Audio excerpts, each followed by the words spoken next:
When it comes to the way most TV shows are formatted, usually there will be one of three ways the writers will go about doing it. The first way being that each episode can be viewed completely independently of each other, with one episode having no or very little bearing on the next. Or second, each individual episode has its own plot line, but also has an overarching story running through each episode, which often results in a season finale that both wraps things up and sets the next season in motion. And finally, there's TV shows that are basically just long-form movies, with each episode only contributing to one long story. Now, in the days of cable TV, the first two formats were a lot more popular. But in the age of streaming services and shows like Game of Thrones taking off with the public, the last of these three has become the default option for many who watch TV shows. And today, I'd like to go over both the advantages and disadvantages of all three of these storytelling methods, and how TV might have just been better off sticking a bit more closely to its original format. And there might be minor spoilers for a few television series ahead, so in case there's something you've been meaning to watch, you just might want to be on the lookout. Okay. So when TV was first in its infancy in the 1940s, it had to work really hard to get the public interested in its different form of entertainment value and prove that it had lasting appeal, especially because people in the movie industry actively campaigned against it, with many a celebrity bashing the concept, and even a few movies were made with the sole intent of showing just how inferior television actually was compared to movies.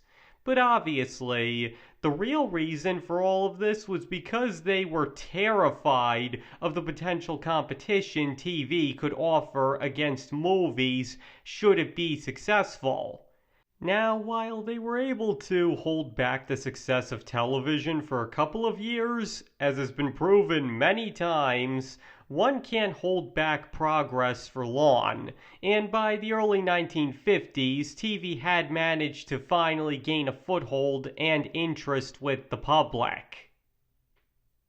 But even then, television still proved to have some problems, mainly because of how primitive the technology was.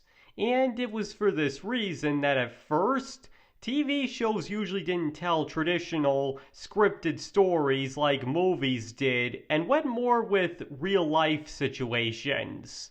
Which is where such successes as The Ed Sullivan Show, The Loretta Young Show, or even comedy shows in much the same style as vaudeville, like The Red Skelton Show, came from. But even if those were the more popular shows of the day, the very first sitcoms also proved to be very popular, with such classics as I Love Lucy and The Honeymooners proving to make people laugh their socks off right in the comfort of their own home. And westerns were another favorite for television in the later 1950s as well, with such popular series as The Rifleman and a very young Clint Eastwood in Rawhide. But what all of these TV shows had in common, and would continue to have in common until pretty much the new millennium, was that each episode was made completely independently of each other. What happened in one episode usually had no effect on any later ones. Like in The Honeymooners, for example, no matter what happened in any given episode, everything would always be back to normal by the start of the next one. The biggest change in the entire show was that they went from saying they were married for 14 years to 15 years.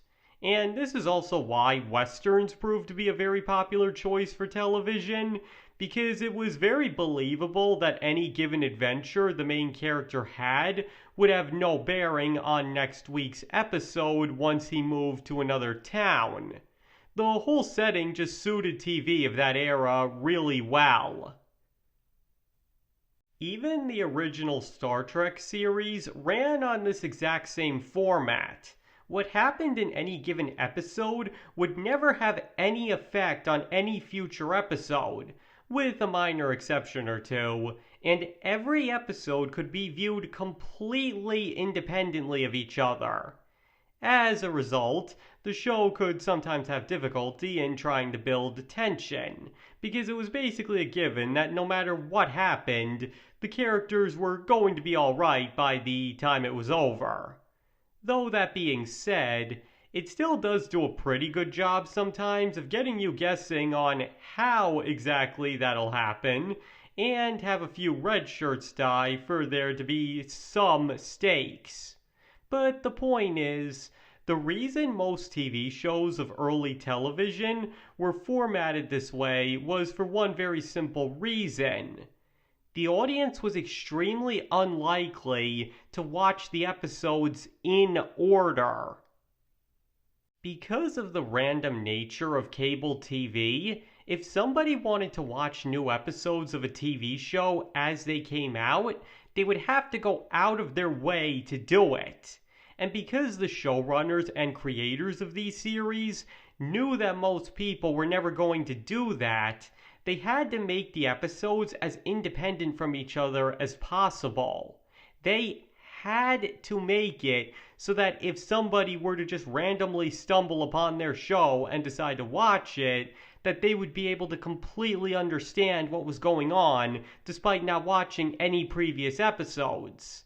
To put it another way, if a TV show tried to tell an overarching story back then that wasn't a soap opera, it would have been impossible because potential viewers would have gotten lost way too quickly, as it was essentially a given that they would miss out on the airings of some episodes and have a very hard time catching up.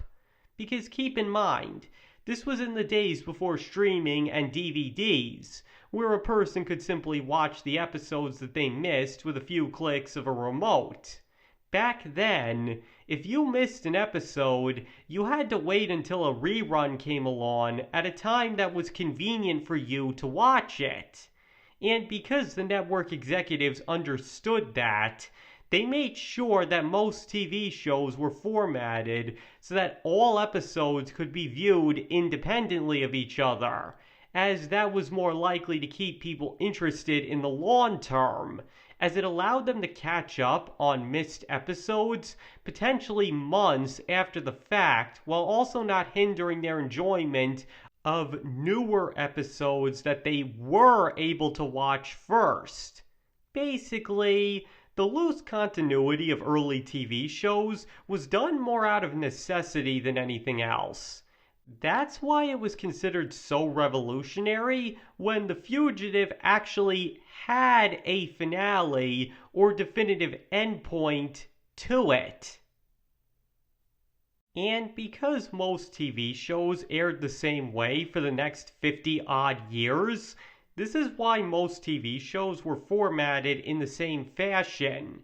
Though, granted, as it got easier to catch up on reruns as the decades went on, TV shows became more comfortable with adding more of an overall plot or story to their shows beyond each individual episode.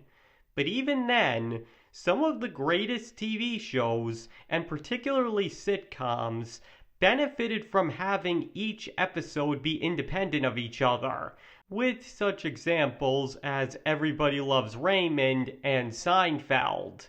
Because sure, while sometimes what happened in one episode could directly affect what happens in the next, that generally didn't happen. And on the whole, you could turn on any given episode and pretty much be up to speed as long as you know the series' general premise. But ever since it became easier for audiences to watch TV shows in episode order, with the advent of DVDs and especially streaming services, TV shows have been much more about telling one long, overarching story as opposed to the more episodic approach from the days of old. And the success of shows like Game of Thrones and the similarly formatted Marvel Cinematic Universe have only encouraged this push towards interconnectivity, to the point that many shows can feel more like extremely long movies than actual TV shows. And while interconnectivity is what audiences seem to crave, this format has also led to its own fair share of problems. Because, for one thing, trying to keep up with TV shows where every episode matters can be really exhausting. And a lot of the time, people watch TV shows to unwind and have some fun. So the idea that they have to watch every episode of something in order to stay caught up is not a very appealing one. And not to mention, a lot of the time these shows promise that all of the buildup is going to lead up to some big reward.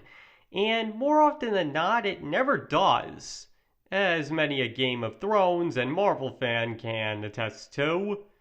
But the point is, if the whole point of TV shows that are all about the end game is the end point, then that end point isn't even satisfying, then why even try to get invested in the first place?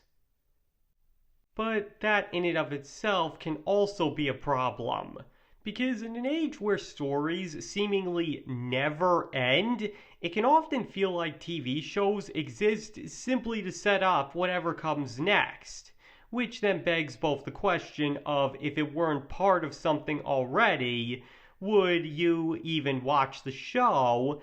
And did you actually enjoy the show, or did you like what it set up?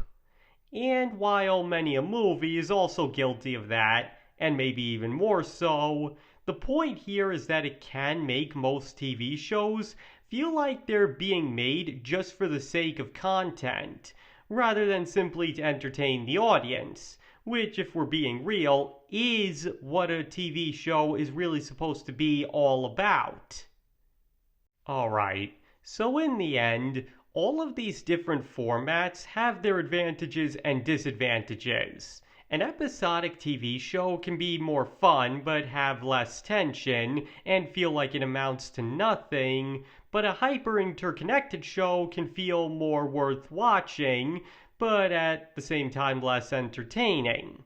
But once again, which format is more prevalent also depends on the era in which they were made, as well as any given person's individual preferences. But as a man who's written books, I'll be the first person to say that continuity is very important, and perhaps the most important aspect to storytelling. But the problem is that TV shows that choose to embrace it from episode to episode can't always handle that much material, as from just a few episodes alone, they're already talking 10 to 12 hours of stuff that they have to make sure stays completely consistent.